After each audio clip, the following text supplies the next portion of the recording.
Whoa, whoa. Okay, we are not doing this.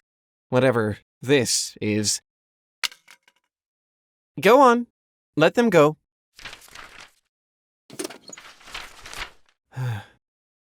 I have got to be more careful with what I read to these kids. We've been studying a lot of Edgar Allan Poe lately, and I think it's getting to them. Thank goodness not everything Poe wrote was so dark. In fact, some of his most interesting work, and some of the work he was most passionate about, was not melancholy or macabre at all, it was science fiction.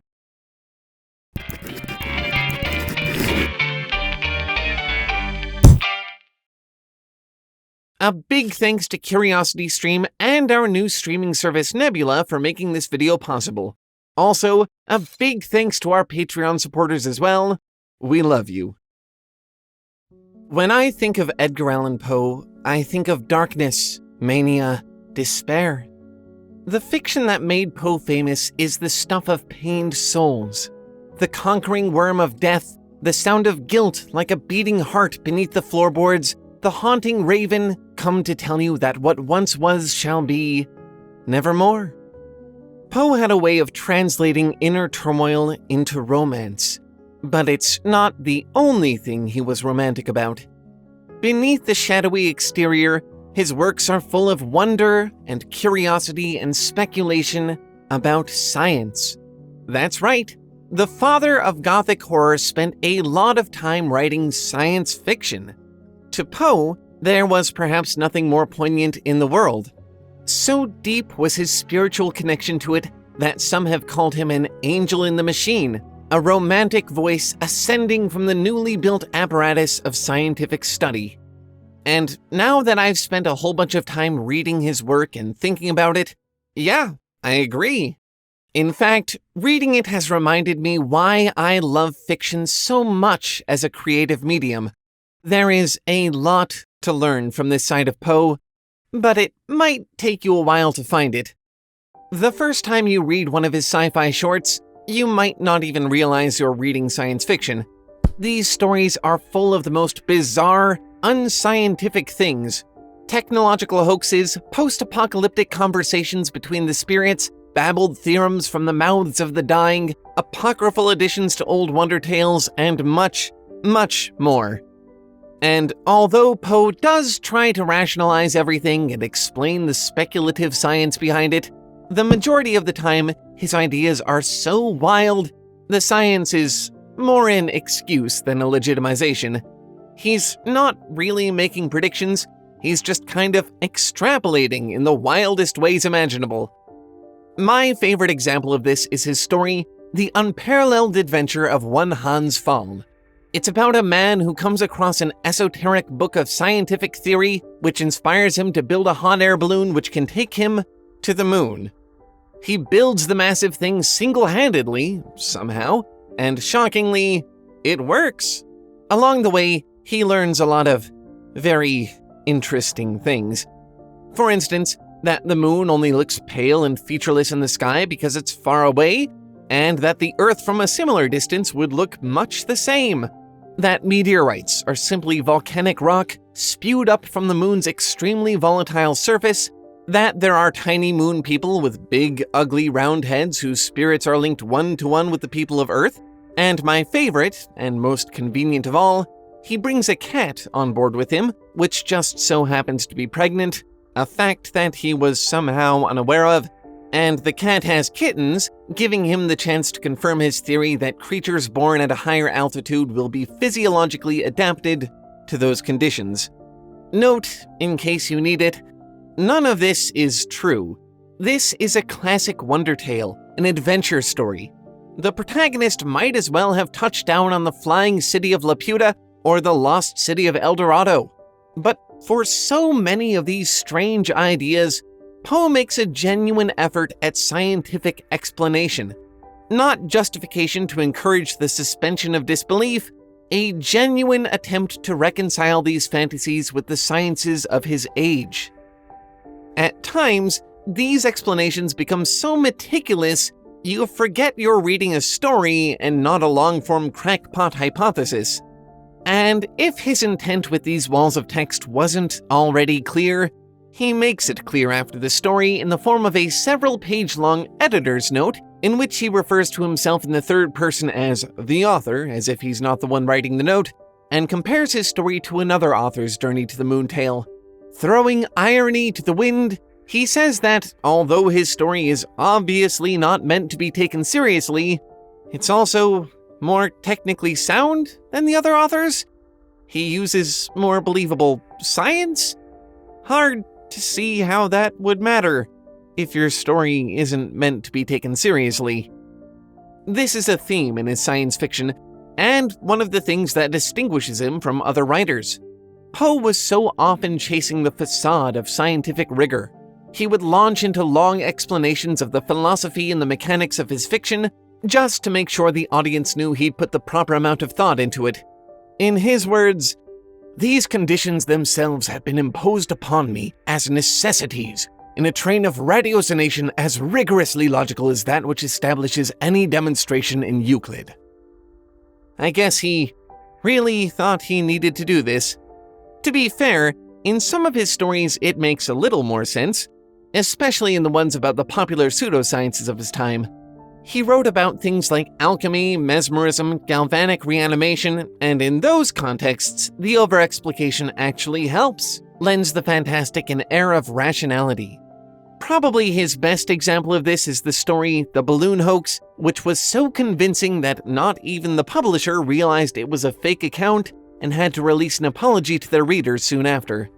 Really, this isn't so far from what modern fiction writers do. Sometimes you need to lend your ideas a little plausibility before the audience will buy into your lies and enjoy the actual story. The difference here is that, on some level, Poe seemed to believe his own lies. And I don't actually think that means he was crazy. Remember, Poe was writing science fiction in the first half of the 19th century before science fiction really existed.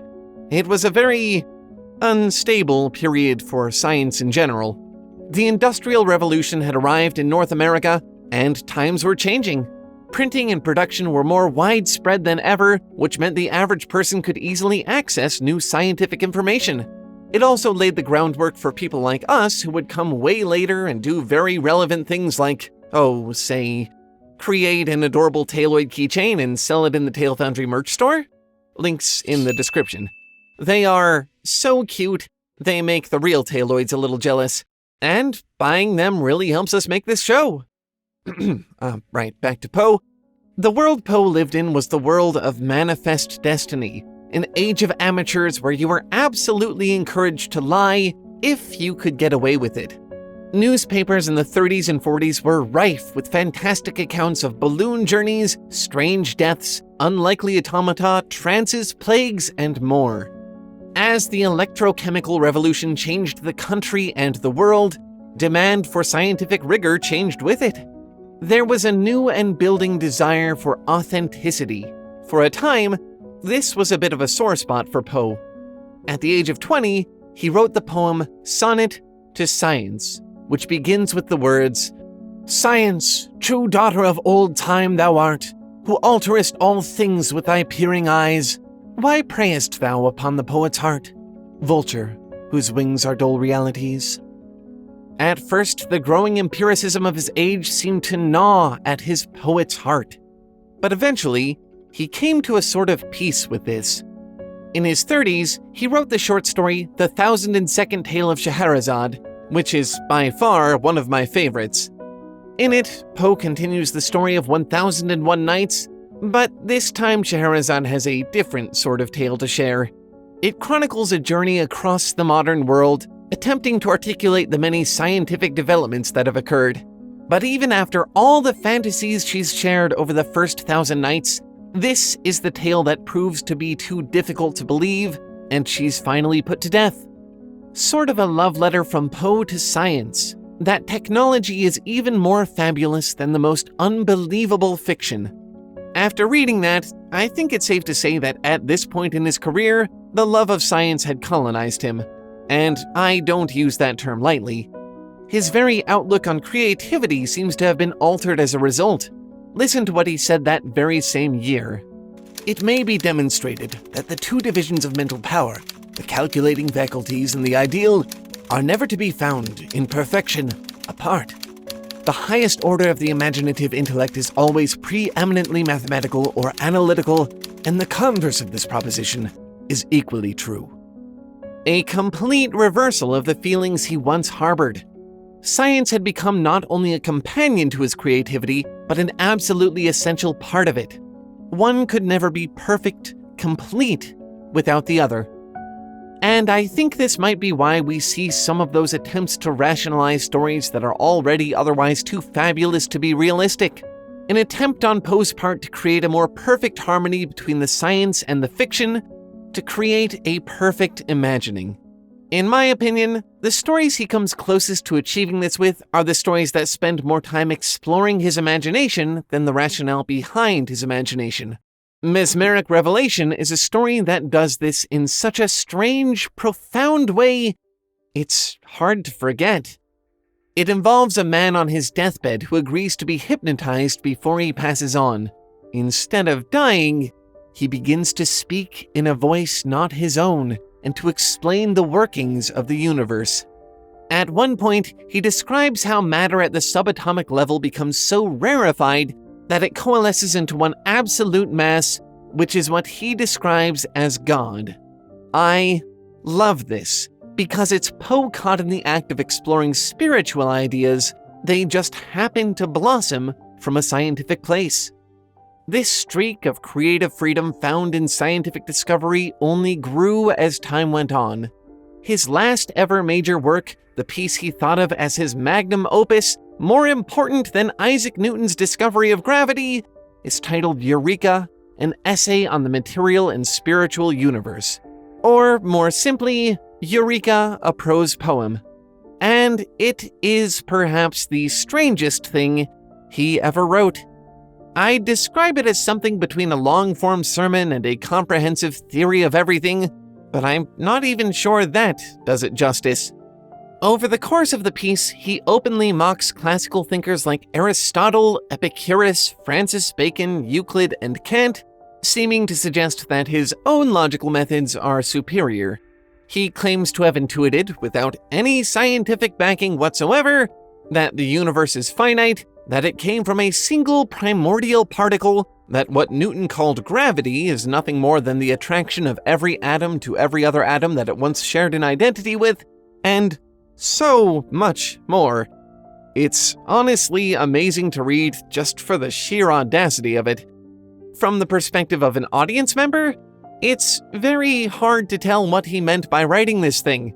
His tone fluctuates throughout, from that of a humble artist seeking merely to share his inspiration, to the blistering invective of a critic, to the fevered prophecy of a man possessed. But I find the most meaningful sentiment in the entire 44,000-word book to come right at the beginning, in his introduction.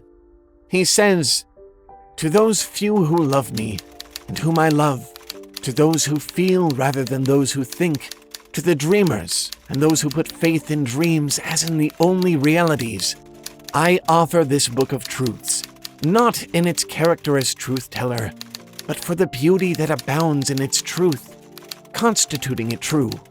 To these I present the composition as an art product alone. Let us say, as a romance, or, if I be not urging too lofty a claim, as a poem." I don't think he really meant this piece to be a legitimate proposal about the nature of the cosmos. I think he meant for it to be something evocative, to make the reader feel the romance he felt in formulating these thoughts. To me, this reads so much like his other pieces of science fiction, and his description of it as art product alone makes me think that he sort of thought of it in the same light. To Poe, science fiction wasn't a simple matter of storytelling. It was a matter of expressing the only truth he knew outside the realm of empirical information, that it inspired him, that science made him dream. And this would be where the video ends, except I have more to say. This is a really interesting topic to me, and when it came time to trim down the script, I couldn't quite let it all go. I had to keep a full version of the video out there somewhere. It seemed right. Luckily, there is a place where we can share that stuff, where we don't have to worry about streamlining our content so that it's a perfect fit for attention spans and algorithms. I'm talking about our new streaming platform, Nebula. YouTube is a weird place for educational content. It's hard to be as honest and open as you want while trying to satisfy the algorithm and trying to dodge some kind of terrible fate like channel-wide demonetization. So, a bunch of us educational creators got together and made our own platform where we don't have to worry about any of that. You can find all our videos there ad-free and full of additional content we normally have to cut out for YouTube, including the extended version of this video. And we're not the only ones. The same is true for so many other amazing creators. It's pretty much a safe haven for the material we wish we could share here. And the best part is that you don't even actually have to pay for Nebula if you don't want to. The good people at CuriosityStream want to make sure we indie creators will always have this special space, so they've decided to foot the bill for Nebula for anyone who signs up with them. Get a year of CuriosityStream and you get a year of Nebula for free. If you like highly produced documentaries, the kind you can sit back and listen to for hours, soaking up information you never knew how much you needed to know, I cannot possibly recommend CuriosityStream enough. It's got thousands of titles, including videos about everything from prehistoric aquatic monsters to the cutting edge of modern science. I touched on the weird period of American science Poe lived through in this video, but there's so much I had to leave out. Thankfully, CuriosityStream has a documentary that would have made Poe proud. The Story of Electricity chronicles the origins of the technology that changed our world and, in proper poetic terms, became the energy of our lives. Go watch this documentary, and you will catch a glimpse of what so captivated Poe back in the day. Maybe you'll even want to write about it yourself. Sign up for a year of access now and save 26% on your subscription. That's just $14.79 a year for both CuriosityStream and Nebula, which is a ridiculous price for a streaming service. Click the link in the description or go to curiositystream.com/TaleFoundry and use the code TaleFoundry to get access to both streaming services at less than $15 for an entire year. Before we wrap up, I'd like to give a quick thanks to all the helpful humans who support the show on Patreon. All those words you see scrolling in the background of these videos? Those are actually the names of our Patreon maintenance crew, without whom this show would be impossible. And a special word to all of our top patrons, Lord Gate, RPG Grenade, and the Autumn Rider. Thank you so much. And that's it for this video. There's usually a few weeks between uploads, so if you want more Tale Foundry in the meantime, come join our community. We have a Discord server that's basically like a big family of creatives, a lot of love there. We also run live writing groups on Twitch every week if you want to get some practice in. You can find links to all of it in the description. Hope to see you there. Until then, thanks for watching and keep making stuff up. I'll see you next time. Bye!